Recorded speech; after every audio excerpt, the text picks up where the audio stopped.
You ask Tiger to solve. This deals with linear equations with one unknown. The final result is x equals 3. Let's solve it step by step. Simplify the expression. Group like terms. Simplify the arithmetic. Group all x terms on the left side of the equation. Subtract 8x from both sides. Simplify the arithmetic. Group like terms. Simplify the arithmetic. Isolate the x. Divide both sides by 3.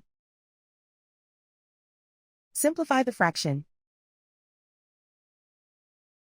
Find the greatest common factor of the numerator and denominator. Factor out and cancel the greatest common factor.